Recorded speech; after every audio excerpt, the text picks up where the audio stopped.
What's up, guys? Barry Gaming here, back with some more Idle Heroes, and today we're going to do a little comparison. Now that we have the numbers of a V4 Lord of Fear Aspen, I want to compare them straight up to a Sword Flash to see, does he have potential to be that single target damage dealer that Sword Flash is when we're talking about Gate of the Void, Tower of Dreams, all these places where we do the synergy with Drake where they pick off a single target.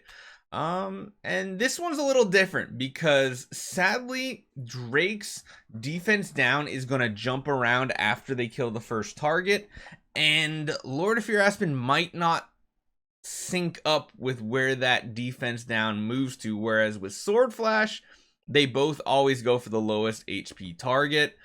Lord of Fear Aspen might have some usability in that way, at least for the first target. Definitely has some boss capabilities, but let's look at their actual damage numbers. So hopefully you guys enjoy this one. Let's jump right into it.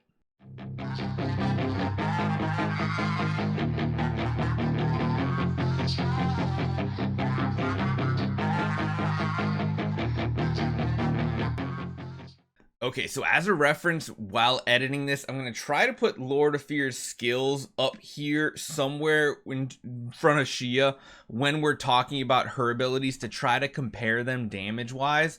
If it doesn't work out, I'm sorry, but I'm going to try to do that. So hopefully it pops up here in a second. We're going to talk about their active abilities. So with Void Crusher, Sword Flash Shia hits 3 times in a sequence.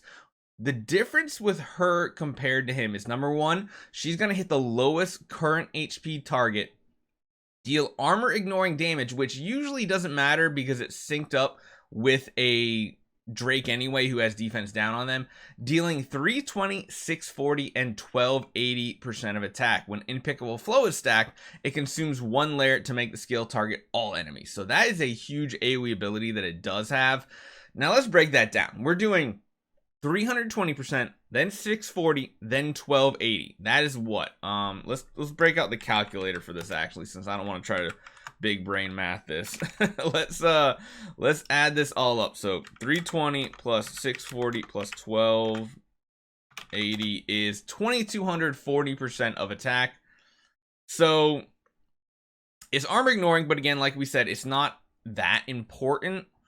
What Aspen is going to be doing is baseline 3 hits of 1000 attack, because his active is going to deal damage to a single enemy, prioritizing the target across from him in the same position 2 times and inflicting Fear Abyssal Gaze for 3 rounds.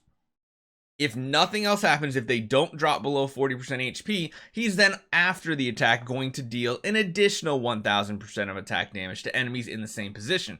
Now, the interesting part about that is we don't know if that's going to bypass dodge like on heroes with Sword Flash. We'll have to see. Now, that's just baseline. That's 3000. So that's already more damage than Sword Flash does with her active ability against a single target. But if the target goes below 40% HP, he's going to deal an additional 2 times damage and heal himself.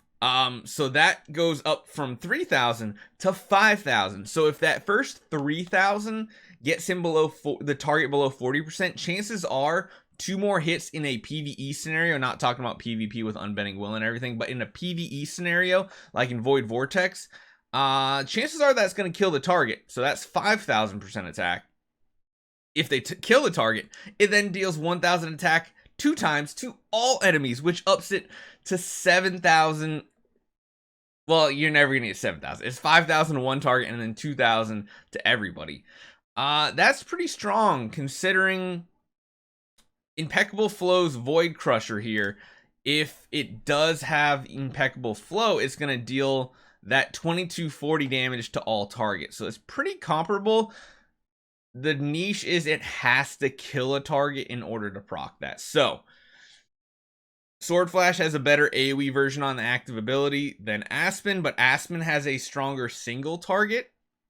Granted, his single target is positional, which we'll have to see how it works out after he kills the first target and see where he prioritizes after that. If he prioritizes Drake's target somehow, like if they code it that way to go to like the lowest HP, that would be absolutely insane and hands down make Aspen the better of the two, I think. So let's look at the basic attack. So basic attack, we have Deadly Grasp versus Glowing Blade. So Shia's is going to get, again, do armor ignoring damage, but again, it's not as important because Drake is the thing. So 160% times 5 is 800%.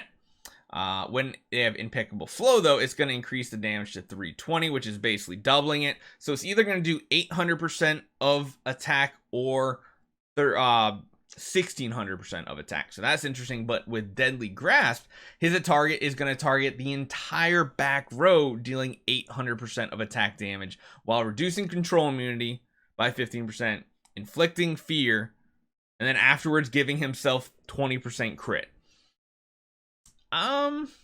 Interesting. It's the same amount of damage essentially, except this is for one target. He's hitting the entire back row. I kind of feel like I give it to Aspen right there just a little bit. What's the next one? So the next two are the utility skills. We can't really straight up compare them, so I'll probably take it off the screen now. But after releasing an active or basic skill, get one layer of sharpness, which is that 100% chance to dodge with the counterattacking.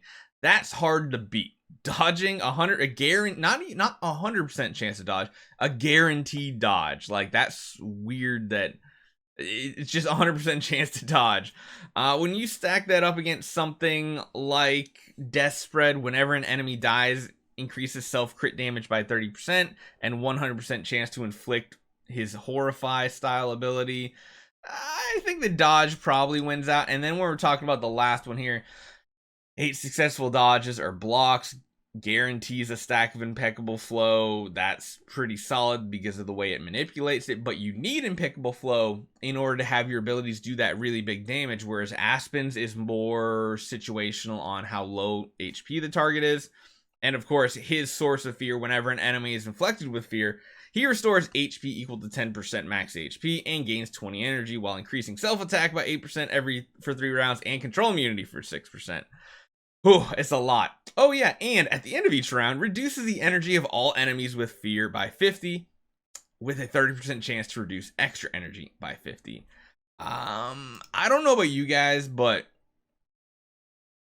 depending on how Aspen's active ability works, it could be stronger than Void Crusher.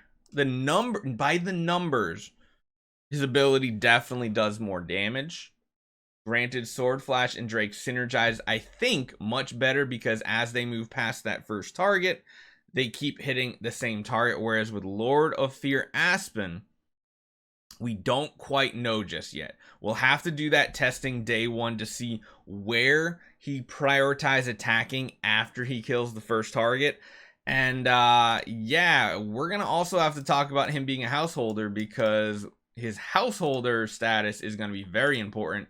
And you're going to want to build him extremely attack oriented. So if all these kind of show any indication, you're going to want 4 C's potentially on your account. You're probably going to want a Drake. Vesa will most likely be one of his householders. We're going to have to see. So I feel like his householder is going to be much more difficult than a Sword Flash. So that is something to take into consideration. Granted, this last slot for Sword Flash is very difficult, because most people who only have a couple Transcendence Heroes are not going to pick Asmodel the Dauntless, and most likely don't have a Glory either. So that's going to be a big thing, but I really do think he has a very strong potential to outweigh this Sword Flash here. Imagine how much damage he's going to do with this type of attack rating as well. Going to be interesting. Hopefully you guys enjoy this one. One thing to remember too is we'll have to see his interaction with Rogan, because Sword Flash really gets bonuses from Rogan. Aspen, not so much. So let me know what you guys think in the comments down below. Hopefully you guys enjoy this one. Hopefully you're gonna enjoy all the Aspen coming this weekend. So that didn't sound right. See you guys next time.